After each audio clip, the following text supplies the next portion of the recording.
Support for this episode of I Hear of Sherlock Everywhere is made possible by the Wessex Press, the premier publisher of books about Sherlock Holmes and his world. Find them online at wessexpress.com.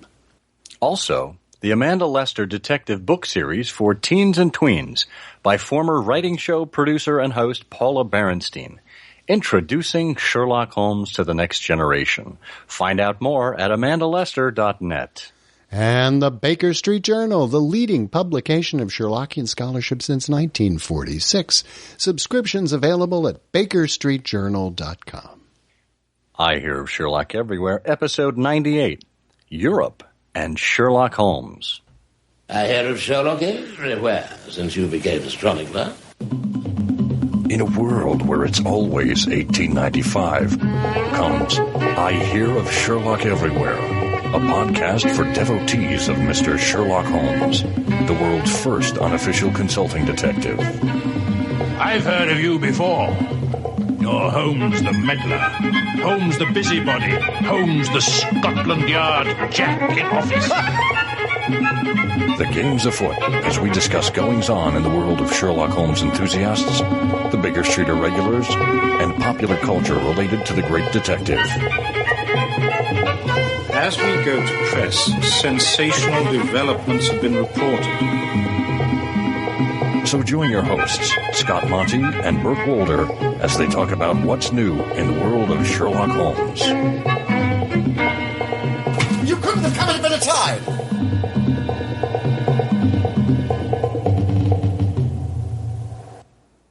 Well, if you're thinking about Europe and Sherlock Holmes, then this is, in fact, the perfect time.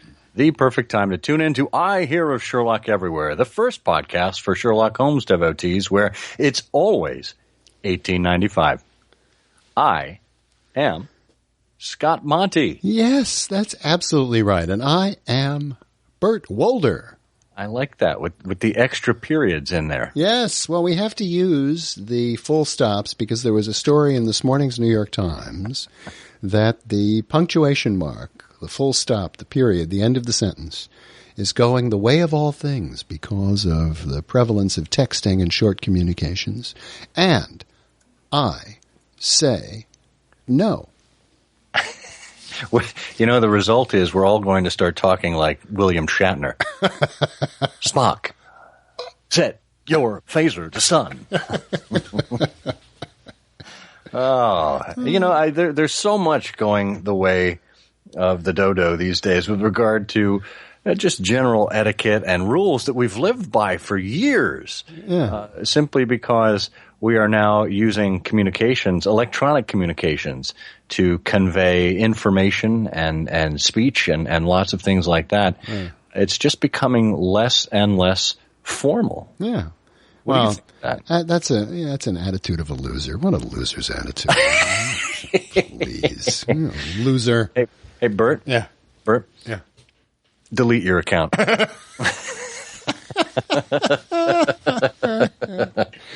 We'll just let that one sit there. I would imagine everyone knows what we're talking about. Yeah, I hope so. And if you don't, boy, lucky you. I know, right? Oh, boy. Well, today we are recording on June the 10th. Yes. And big celebrations underway today in London. It was the beginning of the official celebration of Queen Elizabeth II's 90th birthday. And it was in all actuality the 95th birthday of Prince Philip, the Duke of Edinburgh. God bless them both. Oh, yeah, the longest, I think the oldest reigning British monarchs in history. Yes, past. And also she's the longest reigning British monarch in history. Did you see Vanity Fair a couple of days ago or a week ago, whatever it is? Yeah, I think Annie Leibovitz had magnificent photo spread there of sort of royal family behind-the-scenes pictures of the Queen and Prince Philip. I thought Are these recent photos, or are these some of the ones that she's done from over the years? Oh, I don't remember. I mean, they seem to be recent in terms of capturing them at what looks to me like their current ages. So they're not younger. And I think it was a cover story. I just saw it online. I think it was a cover story in Vanity Fair called Her Inner Majesty. She was on the cover of the magazine. Huh. Magnificent photographs.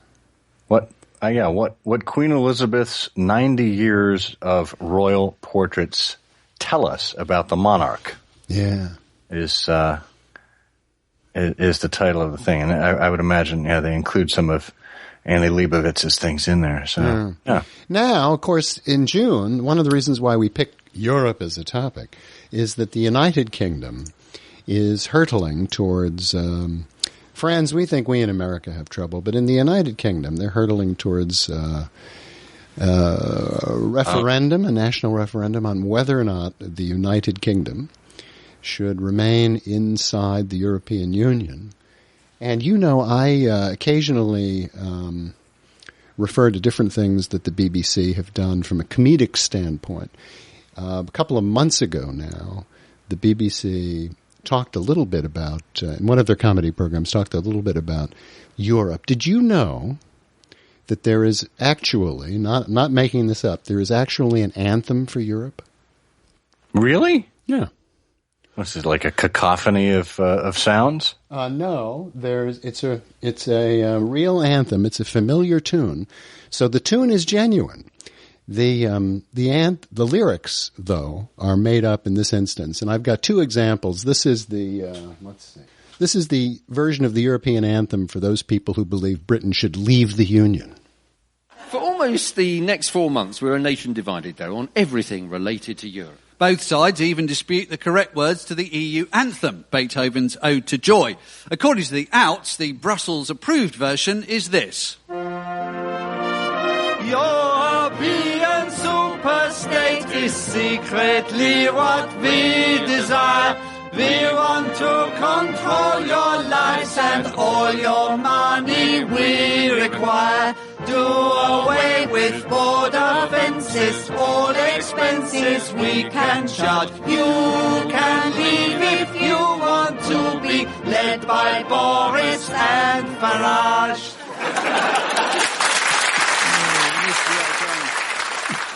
I think I could hear Angela Merkel just snorting in the background there. Now, there is another version for those people in Britain who believe that the United Kingdom should stay in the European Union. Although many members of the British public tend to use this translation. European Union is something we don't care about. Probably it doesn't make much difference if we're in or out. Debt and crisis, Syria and ISIS, rise of China, worldwide slump. What's the point of voting if the world is run by Donald Trump? Oh, God, let it not be so. Isn't that something? Yeah. That's from a British comedy program called The Now Show back in March, and I saved it just for this episode. Very, very appropriate. Well, before we get to our show now, why don't we pause for a moment and hear from one of our sponsors. While it's quite likely that you've heard the Baker Street Journal called the leading publication of Sherlockian scholarship since 1946, and we hope you've heard it because we say it every time here on the episodes, we have a question for you. What does that really mean? It could simply mean that it was the first of its kind. Before 1946, no one was producing a regular or even irregular collection of scholarship on an ongoing basis. It could also mean that it's the definitive resource that many Sherlockians turn to when they're looking to delve into ideas past and present on issues small or large in the canon. Or it could mean that you've simply exhausted your Google search and arrived at BakerStreetJournal.com, where you stare in amazement at the myriad of choices that lie before you. Well, whatever it means to you, it's clearer than ever before. The Baker Street Journal stands out amid a sea of electronic information today about Sherlock Holmes. It stands out as a beacon, if you will, of some of the most intelligent and thoughtful papers you're likely to read about the Sherlock Holmes stories, or films, or television programs, or more, for that matter. So, the real question is, why don't you subscribe yet? For less than $1 a week, you can have access to all of this and more. Won't you join us by going to BakerStreetJournal.com and subscribing today?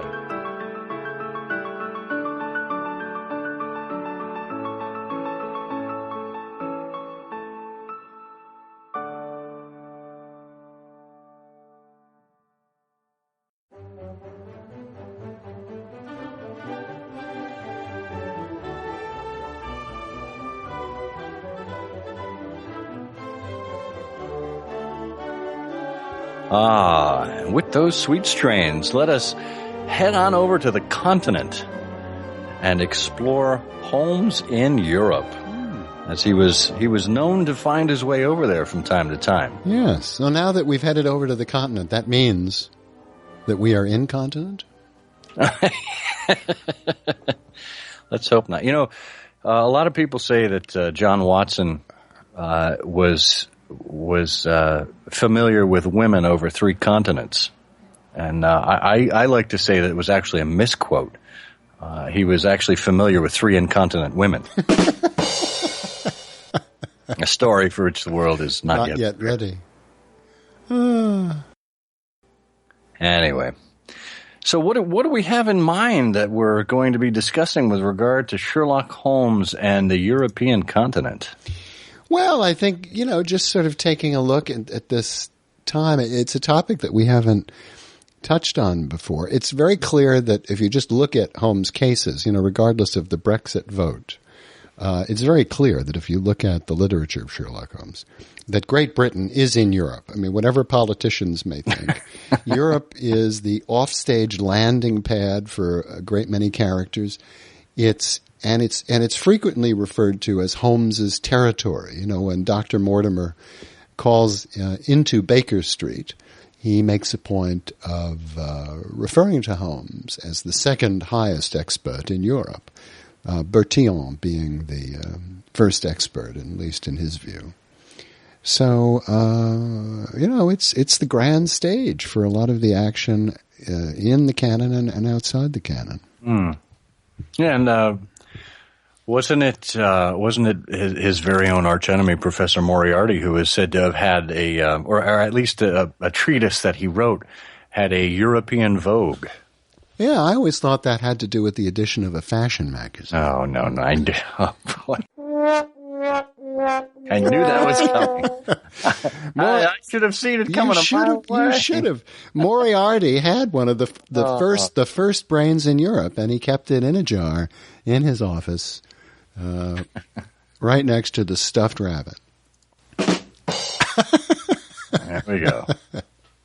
Obviously, Europe was very important. There were instances not only where Holmes went over to help solve cases in Europe, and I think they actually played that out pretty well, particularly in the Granada series. Of course, we saw the Red-Headed League was the case of the French gold, and he was helping to solve the case of the Mona Lisa having been stolen in the Final Problem, and that bridged the 2 stories together.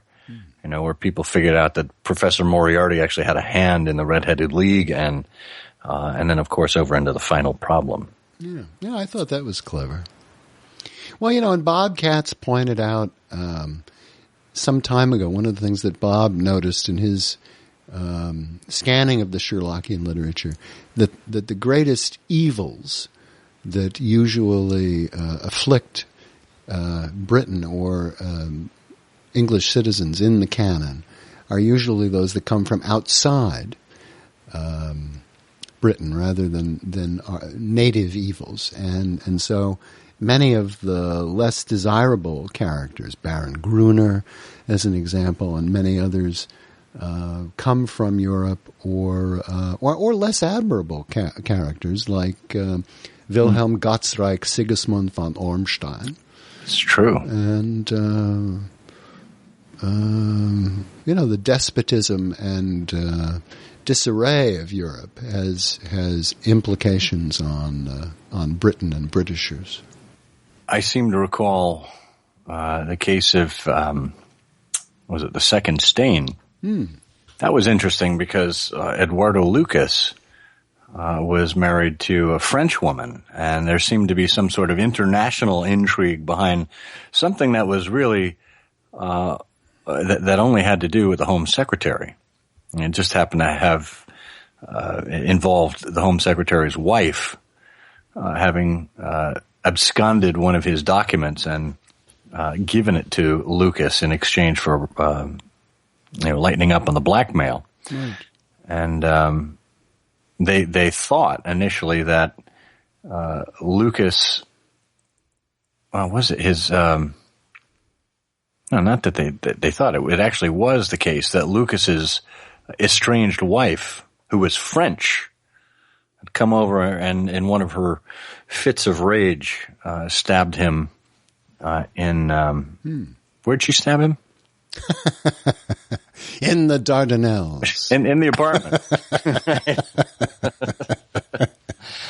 And that kind of took some of the focus off of the case there, because all you need is stark raving French woman, and that'll set the English police force off in a tizzy. Yeah.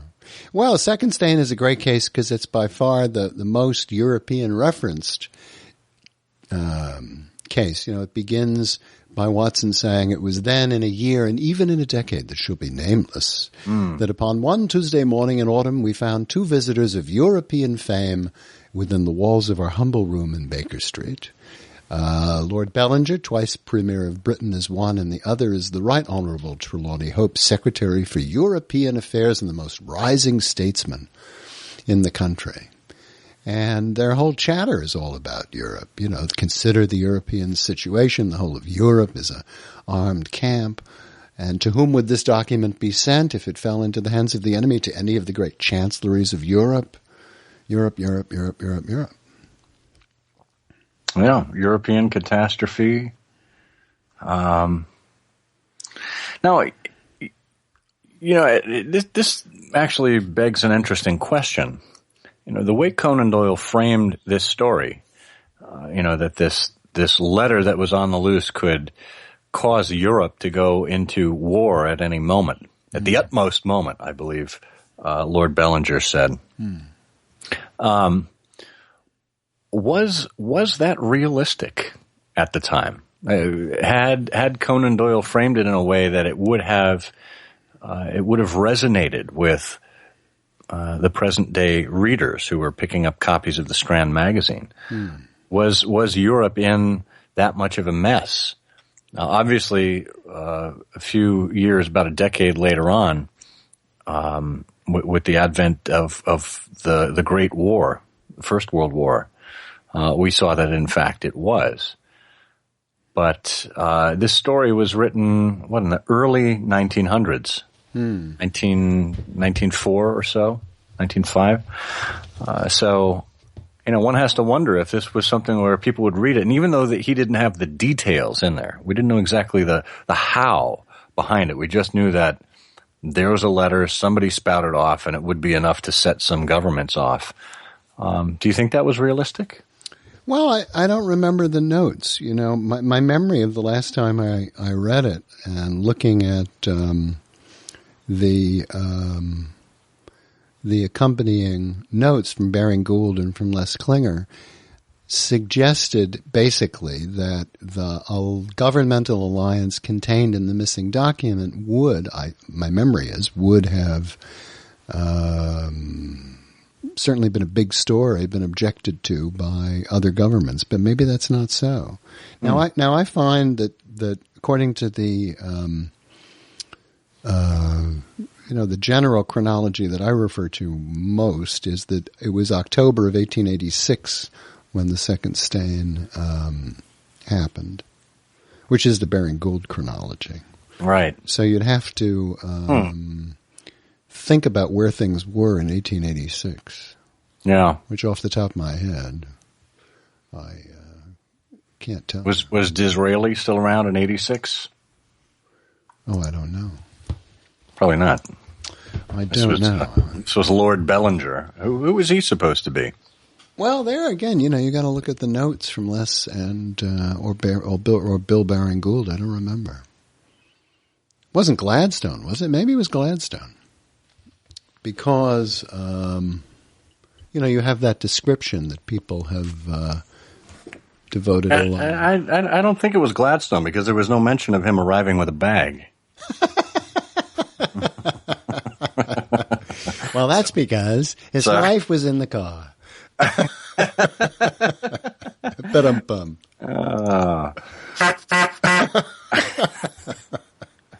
Let me see. I'm pulling out my Sherlock Holmes reference library. Oh, very good. Much richer in detail than either version of the annotated. And let me see here. Lord Bellinger. Oh, right. Changes in the office of Prime Minister are given in the chronological table at the beginning of this volume. Only 3 prime ministers, Disraeli, Salisbury, and Gladstone, held office more than once during the lifetimes of Holmes and Watson, and only Salisbury and Gladstone did so for the second time during the partnership. Yeah, and Salisbury, of course, had a lot at stake. Oh, boy. When can we stop? Well, you just keep teeing these things up. I can't resist them. I have only one thing to say.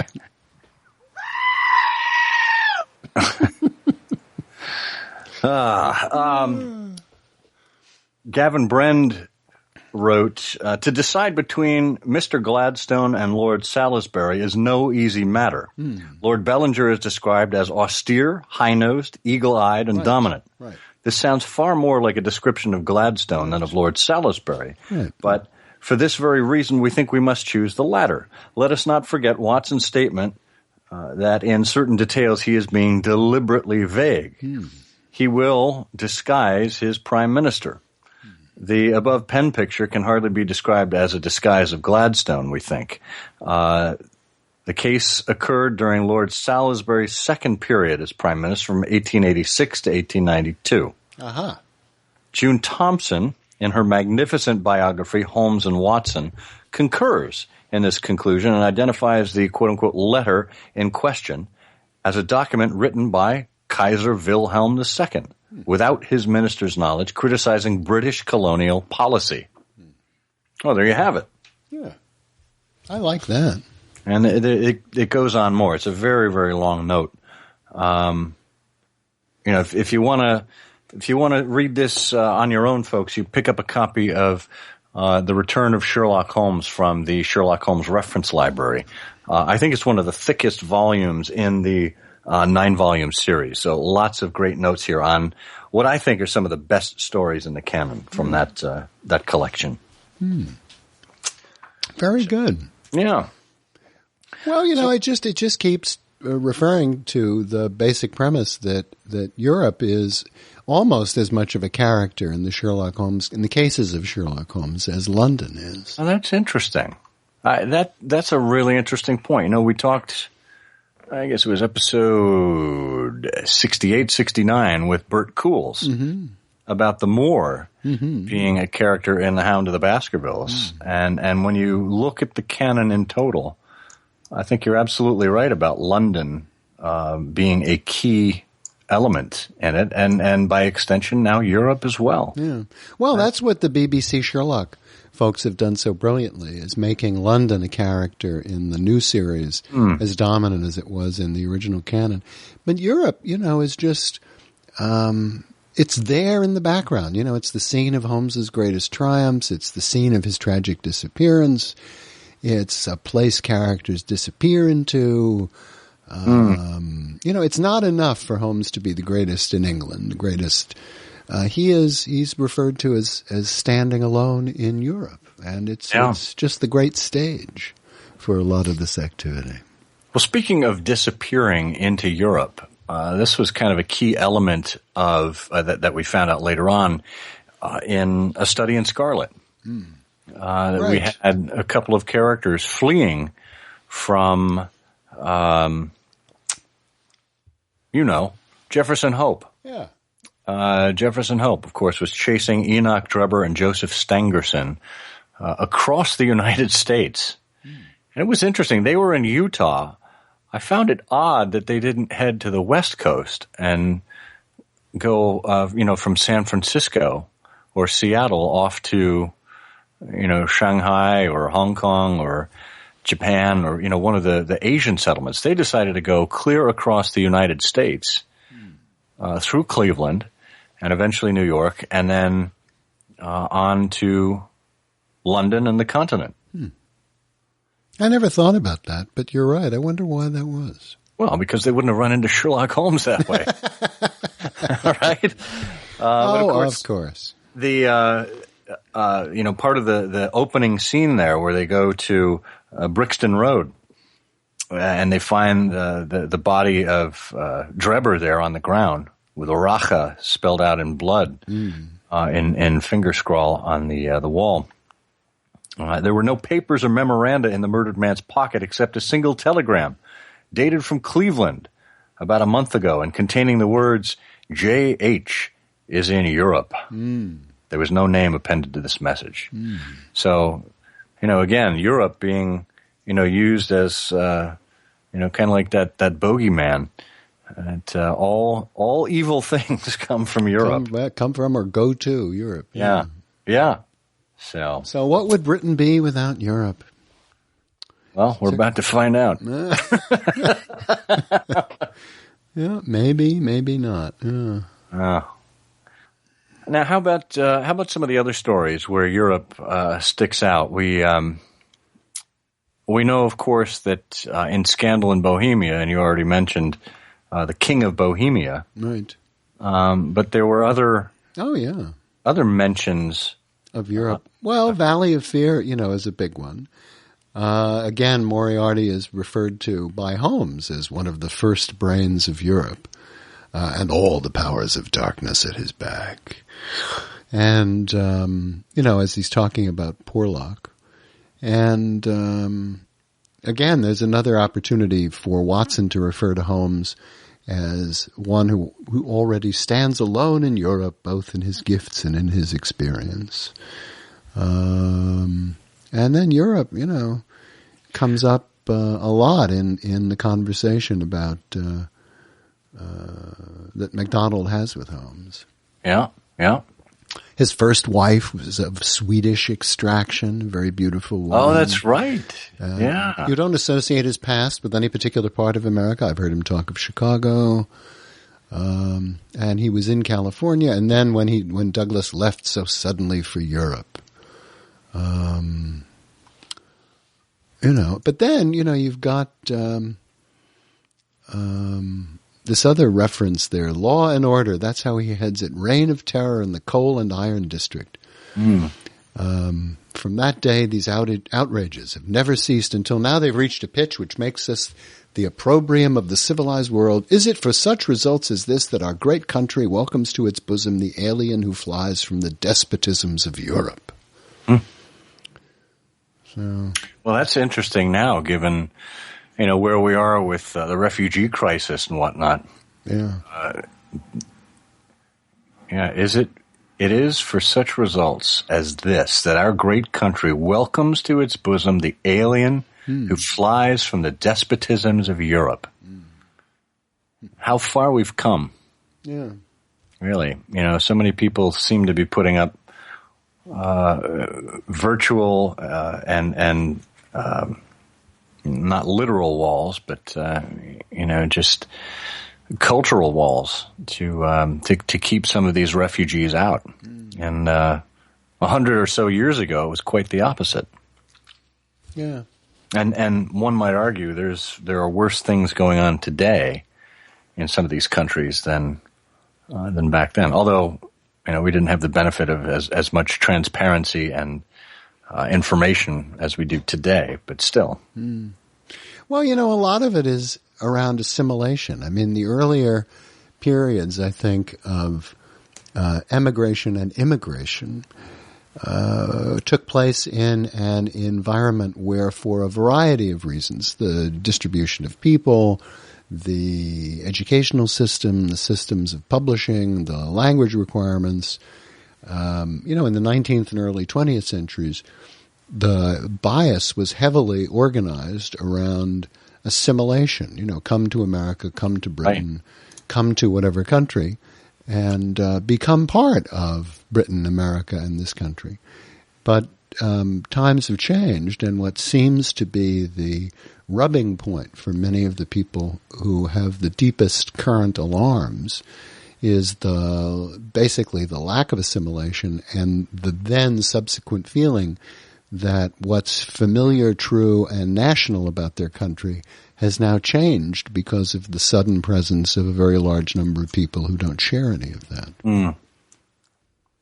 Well, then, of course, we have what I found very interesting. Of course, mentioned the King of Bohemia before, but also in the scandal of Bohemia, a scandal in Bohemia, we hear the King of Bohemia mentioning one of Holmes's previous cases. He said, "Your recent services to one of the royal houses of Europe have shown that you are one who may safely be trusted with matters which are of an importance which can hardly be exaggerated." And he said, at present, it's not too much to say that it's of such weight that it may have an influence upon European history. And then again, we head over to the final problem.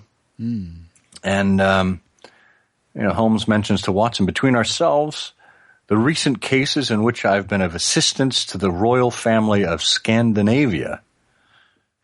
So, we've got royal houses of Europe, the royal family of Scandinavia.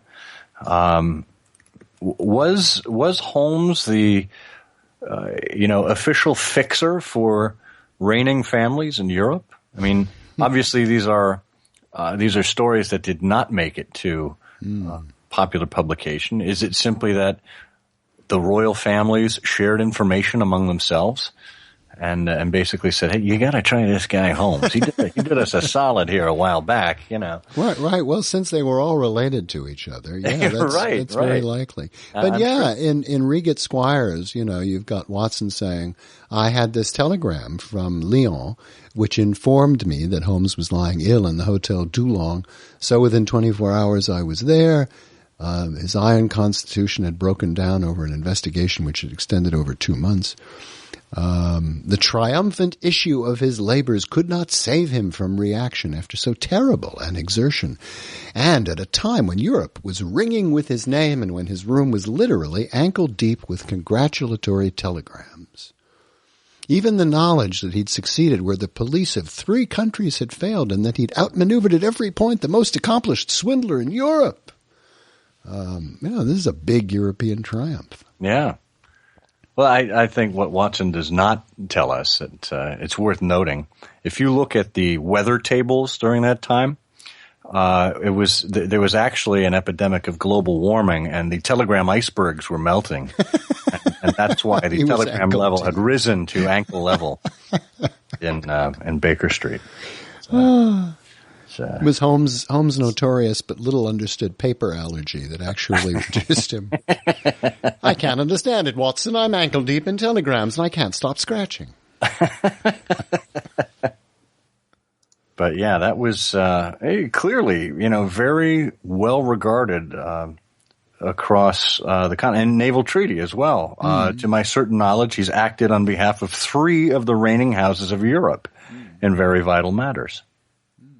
That's a pretty good gig if you can get it.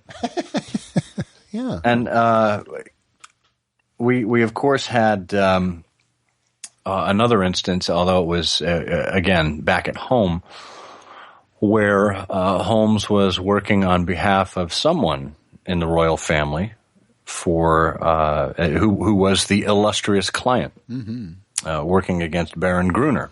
Right. Again, someone from the evil parts of Europe, the foreigner, the wife killer, the incident at the Splugen Pass. an opportunity again to avail those services to the families and individuals in the royal family. It's true, and strange things come from Europe. In addition to people, I'm reminded that in Devil's Foot, radix pedis diaboli, Sterndale says, except for one sample in a laboratory at Buda, there is no other specimen in Europe. It's not found its way into the pharmacopoeia or into the literature of toxicology. And European science would be powerless to detect it. So, interesting. Interesting indeed. And of course, if you think to our friend over at Camford, Professor Presbury, he was getting his supply through a Bohemian dealer in London who presumably represented someone in Prague. That the packet emanated in some way from Prague was very clear to Holmes and Watson. A. Dorak was the individual who signed for it, and an Austrian stamp with a postmark of Prague was on that package of monkey serum. Lowenstein, that's right. Lowenstein of Prague, yeah. Our own friend Jan Prager, yes. Is Lowenstein of Prague. So, yes. Again, the outre coming from on the main continent there. Well, is there anything other than Holmes, kind of rescuing the royal families that have gotten themselves into trouble, as they often do? Is there anything good that comes out of Europe? Oh, boy, that's a good question. You mean other than chocolate? Now, there's something. We never have Holmes eating any chocolate in the canon, do we? Oh, that's a good point. I don't think that we do. I remember, at least in the Granada production, when it was when they were doing the stakeout in the Six Napoleons, waiting for Beppo to strike. Lestrade pulled out a paper bag, and he offered a sweet to Watson. He said, "Humbug?" And Holmes said, "Lestrade, this is no time for humbugs." Would you like a jelly baby? Well, it's a good question. I can't think of anything. There are two mentions of chocolate in the canon. Really? Yes. Oh, I didn't know that. Obviously. Yeah. And let me see. They both have to do with color. Oh. The volume that Holmes discovered the identity to the lion's mane was a little chocolate and silver volume. And then in Wisteria Lodge, his friend and secretary, Mr. Lucas, is undoubtedly a foreigner. Chocolate brown, wily, suave, and cat-like. Oh, interesting. To describe his appearance. Interesting. But no chocolate itself. Probably a good thing. It would have evened Holmes' temperament out a great deal if he would have had a little 70% cacao instead of his 7% solution of cocaine. That is it. Pass me a block of that extra dark, Watson. But it's interesting now, of course, speaking of chocolate, the land of chocolate, or one of the lands of chocolate, Switzerland, contains so much in terms of Holmesian entertainment and stops along the way. There's, of course, the Reichenbach and Rosenlaui, where you can visit there. And, of course, our friends at the Sherlock Holmes Society of London have had many excursions. I think at least a dozen excursions now to Switzerland. Oh, really? That many? Yeah, which is wonderful.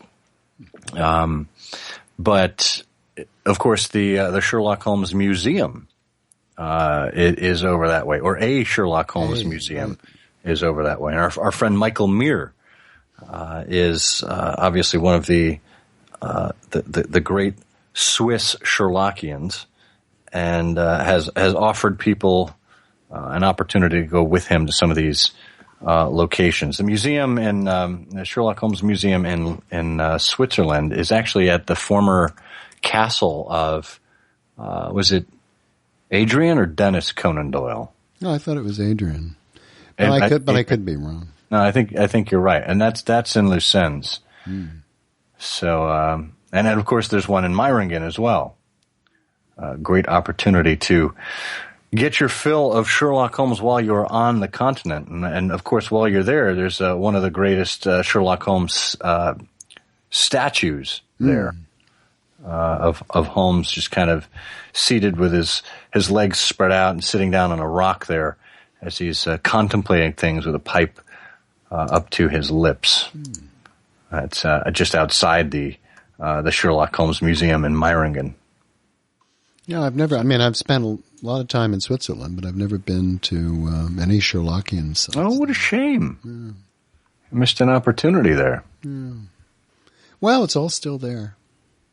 It is. Not the Reichenbach hasn't dried up at any time, nor does it plan to. So, well, so there's obviously there's something positive that comes out of Europe. When you think about it, Sherlock Holmes on his way back from being in the Far East makes his way back to London in the empty house, and he does it via Europe. Of course, when he made his escape from the Reichenbach Falls, there he wound up in Florence and yes. A few other locations. Let's see if we can pull up the reference here as Holmes comes back. There it is. Yes, he takes to his heels and finds himself in Florence. Boy, what a run. That's one of the most risque things ever said in the canon, he describes his escape and bleeding, blah, blah, blah. Yeah, a week later I found myself in Florence with the certainty that no one in the world knew what became of me. Confided in Mycroft to obtain the money. And then, of course, I traveled for 2 years in Tibet, visiting Lhasa, spending some days with the head Lama, 1L, which is very peculiar. Looked in at Mecca, paid a short but interesting visit to the Khalifa at Khartoum. And then, of course, working his way back, he returned to France, spending some months in research into the coal tar derivatives in a laboratory in Montpellier in the south of France. And then worked his way back to London from there. So Europe as the gateway of Holmes's escape from and return to London. So see, some good things do come out of Europe. Yes. And frankly, friends, for those of you listening, we know there are many of you who are in Europe. Mm-hmm. We do have European listeners. And of course, there are wonderful things in Europe, like you. Like you, yes. Like you and other Sherlockians. I can't tell you what a joy it is every time European Sherlockians come over to the States. And we get to see them and to hear about their exploits and hear about how they do things in their home territory. So by no means are we casting aspersion on Europe as a whole, just the Europe of the canon, which seems a strange, remarkable, and scary place at times. Yeah.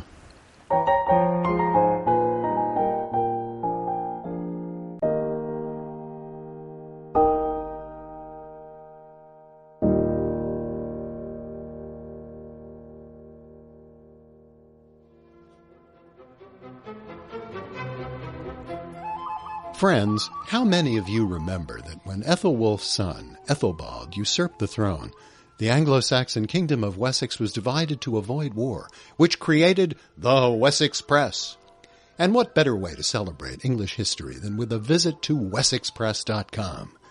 If you could clip and collect all the news stories about Sherlock Holmes and Arthur Conan Doyle for the first 6 months of 1893, you'd have a huge pile of yellowing newsprint and some serious paper cuts. but you'd also have a deep understanding of the literary career and public life of Arthur Conan Doyle. Now you can avoid all that dust and mayhem by buying your copy of Sherlock Holmes and Conan Doyle in the Newspapers, Volume 2, for only $28.95. Friends, the air is filled with the scent of lilacs, and cherry blossoms are sounding their long whistle down the track. On this glad morning, reach for the pleasure only volumes from the West Express can provide. Choose yours today.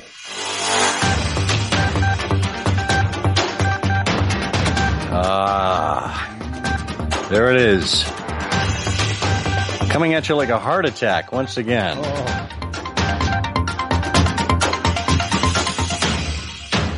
The news. The news. Well, let's open up the great big grab bag of Sherlockian news and see what we have today. This is we're coming at you a month since our last news report. Of course, we bring you the news every other episode.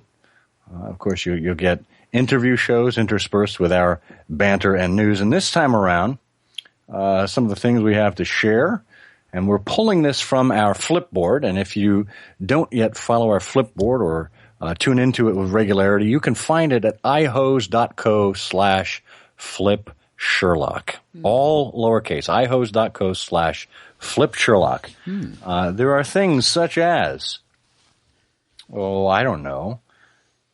How about 12 brilliant literary hotels for book lovers? That's something interesting. I like the sound. That'll take you really all around the world. But some of them, of course, right here in New York. It could be the Mamounia in Marrakesh. Oh, yeah. I still have a towel from there. Well, the good news is it's Turkish cotton, so yeah, it's really very good stuff. And occasionally it gets dirty, so I have to go back and get it washed. Oh, is that it? Yeah, I didn't realize that because nobody else washes it like they do. And then from Marrakesh, you can get over to the Wanderlust Hotel in Singapore. A very modern looking, kind of whimsical option there, But then if you're into old school, why not head over to the Sylvia Beach Hotel in Newport, Oregon? Each room is inspired by a different author. Anyone from Agatha Christie to Mark Twain to Dr. Seuss. There's even a Jules Verne room. That's in the future, though. It's very steampunk. You could get to the Commons Hotel in Minneapolis, and I know we're just at the cusp of the conclusion of the Norwegian Explorers Conference in Minneapolis there. So there's an opportunity there next time you're back in Minneapolis. Back in Portland, Oregon is the Heathman Hotel, right downtown. Oh, and speaking of finding yourself in Florence, if you do find yourself in Florence, there's a restored 15th century villa. And it sits in the hills above Florence, the Il Salviatino.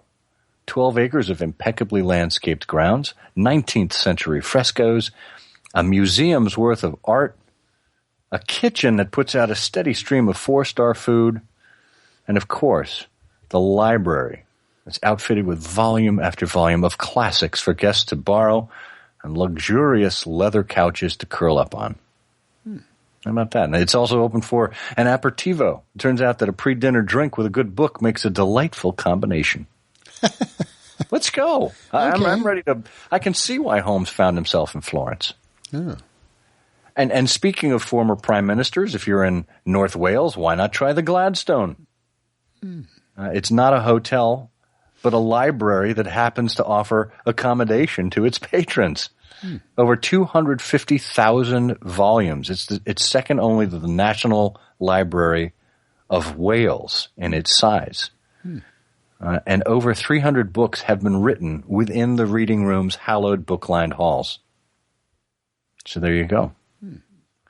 So tell us about your bookie travels if you happen to take any of these up. Well, it sounds like a lot of fun. Yeah. Yeah, that's interesting. Yeah. And there's some Sherlock Series 4 news about the actor Toby Jones in BBC Sherlock Series 4 will be playing, apparently, Culverton Smith. Oh, how about that? Yeah. So presumably, the one of the tales will be the dying detective. Yeah. It'll be interesting to see how they play with that title. Because, of course, they did Empty Hearse instead of Empty House, Study in Pink instead of Study in Scarlet, Sign of 3 instead of Sign of 4. Right. Holmes will assume the persona of an alcoholic, and so it will be the drying detective. Yeah, there you go. There you go. And did you know, Bert, No. that one of our former guests, Kareem Abdul-Jabbar, Yes. is writing a comic about Mycroft. Mycroft. I did. I saw that. Yeah. Yeah. From the Hollywood Reporter comes this article that he's taking up residence with novelist Raymond Obstfeld and artist Joshua Cassara for a 5-issue series, Mycroft Holmes and the Apocalypse Handbook. So it follows the elder Holmes as he travels the world on a mission from the British government to stop a madman intent on utilizing seemingly impossible technology to destroy civilization and disrespect Queen Victoria in the process. But I wonder then if this, as we talked to Kareem on episode 81, if this is in fact the sequel that he was alluding to, that it ended up being a comic book series rather than another novel. Well, I don't know. One precludes the other. I mean, it could be sort of a tryout of the story. That could be. That could very well be. It's interesting to see if they'll be jumping all over different genres and whatnot. Well, and on our Flipboard page, thanks to you, we also answer the age-old question of why is it that gin and tonic tastes so good? So I will drink them. And it's actually fascinating. You can read the diagram of the chemistry reasons why gin and quinine water, or gin and tonic and lime, have chemically complementary properties. Oh, that's smart. Yeah, very smart. Very smart. I like that. And of course, we get whiskey or brandy mentioned more in the canon than gin. But one of the great quotes about gin in the Sherlock Holmes story is from A Study in Scarlet. The craze for drink had seized him again, and he ordered me to pull up outside a gin palace. Oh, boy, if they only made palaces to gin again, I would worship. I would worship. And our friend Dan Andriaco over on Baker Street Beat. Yes. He had a really interesting thing to share with regard to a meeting of the illustrious clients of Indianapolis. Yes. They've got a new activity that they're undertaking there. I thought this was very inventive. The members were challenged to name their favorite and least favorite, their best and worst, and the strongest and weakest of the Sherlock Holmes stories. So I thought that was an interesting, because everybody says, "Oh, these are the best stories." Well, what does best really mean? Right? Best, worst, favorite, least favorite. Right. Well, it's like Chris Redmond. If it's not the best story, how about it being the best of its kind? Yeah, yeah, and we'll hear about that approach, that very inventive editing approach, in our very next episode, 99. I like that previewing, that teasing that you do there, Bert. Yeah. Let people know what's coming on. It's almost as if I can tell the future. How do you do it? I just keep buying lottery tickets. Where will I put the money? And then finally, I just wanted to call this out on our own pages. Matthias Bostrom has once again lent his own detective skills and his immense knowledge of the canon and Sir Arthur Conan Doyle to us as he wonders why HarperCollins hasn't done a better job at doing their research before accusing Conan Doyle of plagiarism. There is an upcoming book called The Crime Club, and it's described as the Detective Story Club's first short story anthology. It's based around a London detective club and includes 3 newly discovered tales unpublished for 100 years, plus a story bearing an uncanny resemblance to a Conan Doyle Sherlock Holmes story, but written some 7 years earlier. So they're accusing Conan Doyle of lifting that story and appropriating it for The Problem of Thor Bridge. Of course, leave it to Matthias. He rises to Conan Doyle's defense in a superb fashion, as he did last February when the supposed lost Conan Doyle manuscript was discovered in someone's attic in Scotland. So, all of those and other news opportunities are there for you to check out in our Flipboard. And as Sherlock Holmes The press said, is a very valuable institution if one knows how to use it. Damn it. Let's try this again. And as Sherlock Holmes himself said, The press is a very valuable institution if one knows how to use it. Read all about it. Damn it. Amanda Lester is back. Amanda Lester Detective. This time, we'd like to introduce you to 2 additional characters. Simon Binkle and Clive Ing are geeks. They're incredibly talented at just about everything that is scientific and technical. But these 2, God bless them, they're always inventing weird stuff. Clive, for example, has devised an acoustic levitator. That's right, you heard that right. An acoustic levitator, which allows him to lift things without even touching them. And believe it or not, acoustic levitation is actually a real thing. And although Paula exaggerates what it can do in her books, it's still a real thing. In the first book, Simon puts together a high-powered microscope using a cell phone and a lens from his Coke bottle glasses.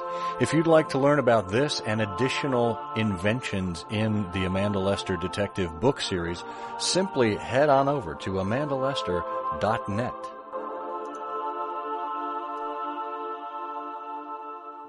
My mind rebels at stagnation. Give me problems. Give me work. Give me the most abstruse cryptogram, the most intricate analysis, and I'm in my proper atmosphere. Then I can dispense with artificial stimulants. But I abhor the dull routine of existence. I crave mental exaltation. Welcome to the I Hear of Sherlock Everywhere quiz program called Mental Exaltation. If you've ever listened to NPR's Wait, Wait, Don't Tell Me, you'll be familiar with our format. However, just in case you haven't caught that, here's how it works. Each episode, we post a qualifying question to our website, ihearofsherlock.com, and of all of the correct answers submitted, one individual will be chosen at random to become a contestant on Mental Exaltation. This time, all the way from Denton, Texas, joining us is Mr. Steve Mason. Hi, Scott. Hi, Bert. How are y'all doing? We're doing great. How are you today? I'm having a lot of fun. We're sitting here with massive thunderstorms this afternoon. Oh boy, a Texas common occurrence in the summer, I would imagine. Yes, it is. And more than one of those have delayed a flight that I've been on from time to time. Usually around this time on a Sunday too, so that's entirely appropriate. Well, we like to have them. We like to have them on the weekends. That way, we can't have any outdoor activities.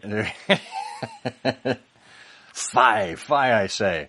Well, anyway, welcome to the program. You have been a long-time listener, and I would love for you to tell our listeners some of the stuff that you've told Bert and I before, particularly about your listening habits with regards to I Hear of Sherlock Everywhere. Well, I gave up flying soon after the events of 9/11 for a lot of various reasons. And so for years, I drive everywhere around the country for my job.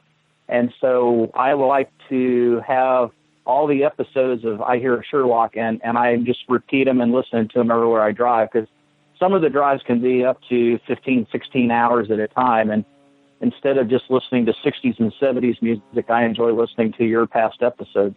They're great to listen to over and over again and hear some of the people that you've had on. My goodness. So you're trapped in a car with us for 15, 16 hours. It's either that or Barry Manilow for 16 hours. Well, it's the lesser of two evils, I see. Oh. Well, that's why. So, do you download them to your phone? Do you listen via streaming audio? What's your preferred mode of listening? I download them as MP3 files to my computer, and then I put them on a thumb drive. And my car has a USB adapter, so I just put the thumb drive on that. Ingenious! That is fantastic. What will they think of next? Yeah. Well, maybe someday we can do a deal with an original equipment manufacturer, and every car will come with I Hear of Sherlock Everywhere installed. So it'll save you from that. That would be a great way to be able to listen to them. Well, we want to give people the pleasure of listening to you and your brilliance, hopefully, as you try your way through mental exaltation. So we posted the qualifying question to the website. Do you remember what the question was? I believe it was, what was the smallest country that was mentioned in the canon? That's correct. The smallest European country mentioned in the canon, because we're talking all about Europe this episode. And your answer was? Vatican City. That is correct. That escaped a few people. The second most common answer was Luxembourg, which is understandable, because a lot of people don't think of the Vatican as a country, but of course it is its own city, state, country, you name it. So you and a number of others got that, and you were randomly selected. So I appreciate it.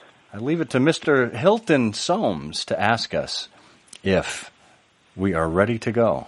Shall the examination proceed? Yes, let it proceed by all means. I am ready. Excellent. Well, here we go. So since this episode is all about Sherlock Holmes and Europe, we're going to ask you 3 questions about European leaders mentioned by Dr. Watson. You pick the correct answer for at least 2, and you win our fabulous prize, which is a copy of Christopher Redmond's latest book, Lives Beyond Baker Street. So, I'm a big fan of Christopher, so I would love to win that. Excellent. Well, here we go. First question. The Kaiser was, of course, Wilhelm II, the last German emperor and king of Prussia. The Kaiser was mentioned only once in the canon. Was it A, in The Hound of the Baskervilles, when Stapleton traps a butterfly specimen in a hollowed-out Kaiser roll? B. I'm sorry. Careful! Don't insult our quizmaster. Okay. B. In The Lion's Mane, when Holmes observes Harold Stackhurst driving a 1907 Kaiser motor car. Or C. In His Last Bow, when we learn that von Bork could hardly be matched among all the devoted agents of the Kaiser. I'm going to go with C, His Last Bow. That is correct, sir. I don't know how you did it, but yes, that is correct. Okay. On to the second question. Sherlock Holmes occasionally worked for notable European religious leaders. Which of these cases referred to a great European prelate? Was it A, the Musgrave ritual, when Reginald Musgrave describes his ancestor as the right-hand man of the Archbishop of Canterbury? B, the Greek interpreter, when Mycroft looks into the Melas case at the request of the Greek patriarch? Or C, Black Peter, when Watson reports Holmes investigated the sudden death of Cardinal Tosca at the express desire of His Holiness the Pope? Well, that one's a little bit tougher, but I'm going to go with C again. You are on a roll, sir. You are on a roll. And not a Kaiser roll, though. That's the thing, right?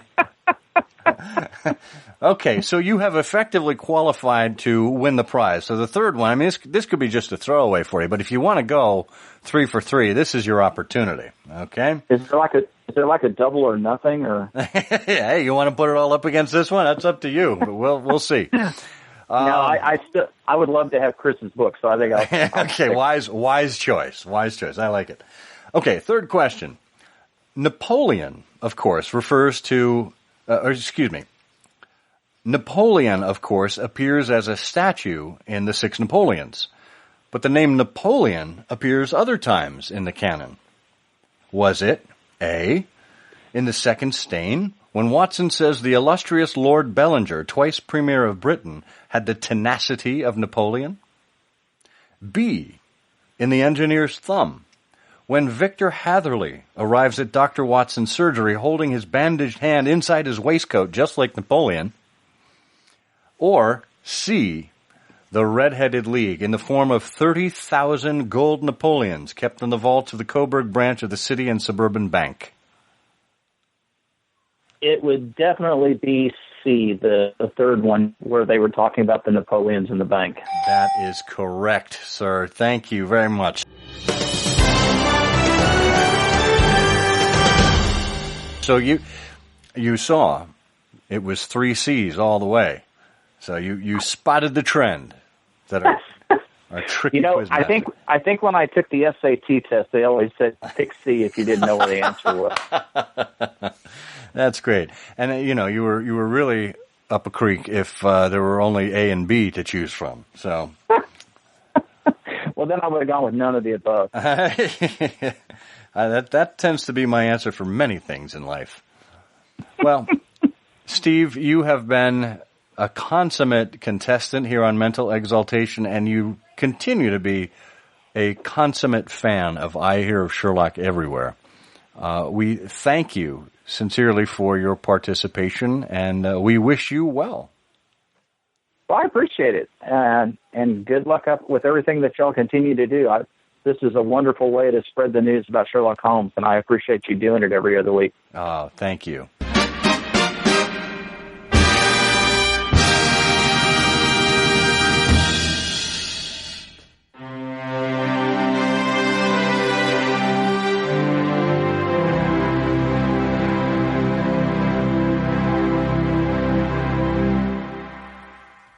Oh, why? That can only mean one thing. Yes, it's time to light the gas lamps and open the windows. People are genuinely relieved that we're almost done with the show. Yes. Well, in this case, we reach into the gas lamp archive and we find absolutely nothing from the Baker Street Journal with regard to Europe. So we thought we would reach on over to the Sherlock Holmes Journal. Why, they're in Europe, aren't they? Last time I looked. Very much are. On the left-hand part of it, yeah. Yeah, the official publication of the Sherlock Holmes Society of London. I have a copy of the Best of the Sherlock Holmes Journal, Volume 1, here in my hand, edited by Nick Utekin. But I also happen to have an early run of the SHJ as well. But I don't want to crack those, so I'm cracking this one. In this case, the article is about something right in Piccadilly Circus, the Criterion Plaque. This plaque commemorates the historic meeting early in 1881 at the original Criterion Long Bar of Dr. Stamford and Dr. John H. Watson, which led to the introduction of Dr. Watson to Mr. Sherlock Holmes. Beneath was a smaller plate inscribed erected by the Baritsu chapter of the Baker Street Irregulars, Tokyo. Dr. Watson once claimed an acquaintance of women which extended over 3 continents. The plaque unveiled at the Criterion Restaurant on January 3rd, 1953, has connections with 4 continents. It was Australian-born Richard Hughes who induced the Baritsu chapter of Tokyo, a science society of New York's Baker Street Irregulars, to erect this memorial in the heart of London. The plaque is erected by courtesy of Criterion in Piccadilly Limited on the north wall of the Criterion building facing Piccadilly Circus and immediately outside Forte's Puritan-made cafeteria, which now occupies the site of the original Long Bar. The Long Bar itself no longer exists, though it has a modern counterpart in the White Bear Inn only a few doors away.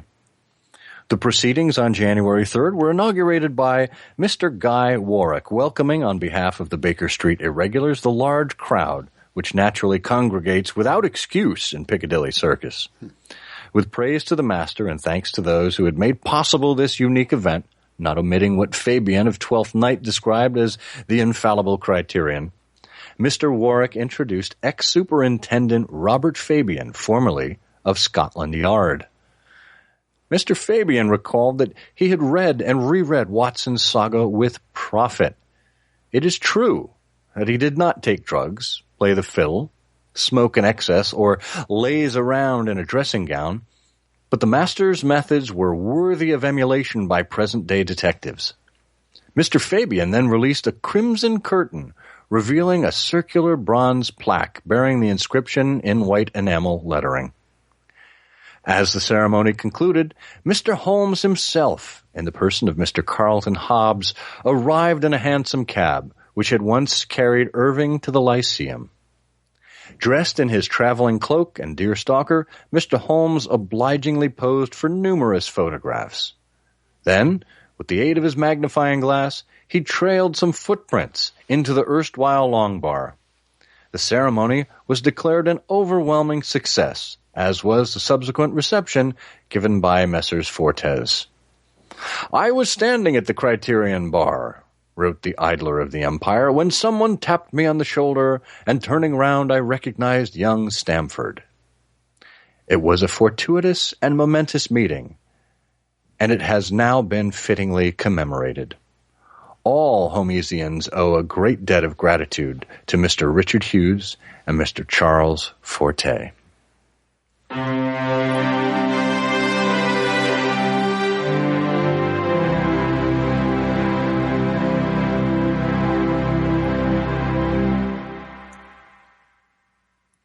Well, there you have it. Well, isn't that nice? Yeah. What a nice... It was almost like we were there. What a nice memory, too. Guy Warwick. Now, Guy Warwick wrote Sherlock Holmes in Music, didn't he? That's true, yeah. Yeah, he did. Yeah, that's one of my favorite books. Fantastic. Yeah. Wow, and there's a great European event. Very much so. Yeah. Very much so. And that was just about a year or two after the conclusion of the Grand Exhibition, the 1951 exhibition there, in which the display that ended up in the Sherlock Holmes pub on just off of Trafalgar there was originally exhibited. So wonderful to read and to hear. Very good. Well, I think we've... Well, but speaking of things to read and hear, we want to hear from you. Oh, please, we do. Yes. How would folks go about doing that? Well, they can call us, they can mutter imprecations at us, they can start a rumor, they can vote us in. If you're in one of the states of the United States and your primary is still not held, please, if you just submit IHOS as a write-in candidate on your election form, we'll be notified by a very angry Congress and realize that we've reached you. And of course, as long as you are trying to get in touch with us, and again, any mode will suffice. Just get over to ihearofsherlock.com for all the ways to contact us, from phone to email to carrier pigeon, rolling coconuts down the street, whatever. Yeah. It's all there on our site. But of course, while you're there, you can also find a link to our listener survey. Oh, right. We would really appreciate hearing from you. We'd like to know, how we're doing with regard to the content, but we'd also like to know about you. We'd like to know about what you do and and who you are and all the like. Our sponsors would like to know this. It's absolutely anonymized. No one will ever find out what your actual answers are. They're all aggregated, but they're done in a way that help us grow the show. It helps future sponsors and current sponsors alike understand who you are. So click on the survey link, but also if you want to go directly to it, it's ihose.co/ihose-survey. Again, all lowercase, ihose.co/ihose-survey. It would really help us out if you took that survey. And, while you're at it, while you're there at the keyboard. Yeah, yes. Type in bit.ly.com, or no, excuse me, bit-ly, bit.ly/I Hear of Sherlock. That'll take you on over to iTunes. You can leave us a rating or a review. Oh.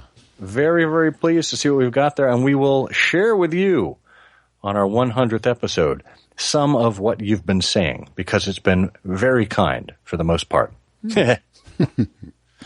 And if you could add your voice to the mix there, we would appreciate it. Yeah. We do such great work helping people deal with this surplus of free time that they have. And it takes a lot of time for us to dream these things up. So yes, please fill out the surveys, send us notes, leave us reviews, send us money. That works too. Our friends at Patreon. Send us your laundry. For $2 a shirt, Scott or I will be happy to do the ironing and pressing and mail it back to you COD. That would work. Yeah. Although, we'd prefer to get your crisp, clean bills. Yes, we would. And you know who's good for crisp, clean bills? Who? Mary Miller. Oh, Mary Miller. Sponsor. Oh, God bless Patreon. her. She is tireless with her efforts, both in terms of Sherlock Holmes and Jane Austen, but she's very kind to us on Patreon. If you see that become a patron button, push it. See what happens. Yeah. Go check out some of our stuff there and see if it's worth your while. Yeah, you can patronize us. We don't care. Yeah. We'll take it. But we do care enough to wish you and bid you a fine day, a fine evening, whenever you're listening to us. And signing off now, this is Scott Monty. Yes, that's Scott Monty, and this is Bert Wolder. And together, we like to observe. Yes. Yes. The games afoot. I'm afraid that in the pleasure of this conversation, I am neglecting business of importance, which awaits me elsewhere. Thank you for listening. Please be sure to join us again for the next episode of I Hear of Sherlock Everywhere, the first podcast dedicated to Sherlock Holmes. Goodbye, and good luck, and believe me to be, my dear fellow, very sincerely yours, Sherlock Holmes.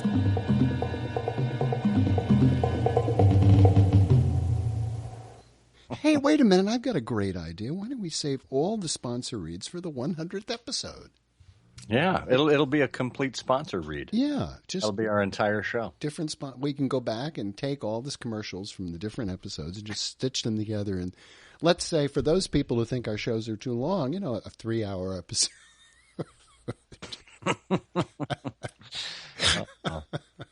What we could do, actually? This isn't a bad idea. We could put out an episode that is only Sherlock Holmes brand spots. Oh, I'd like that. Compilation. I'd like that. Yeah, the best ones. Not the 100th, but maybe just a special episode. Yeah.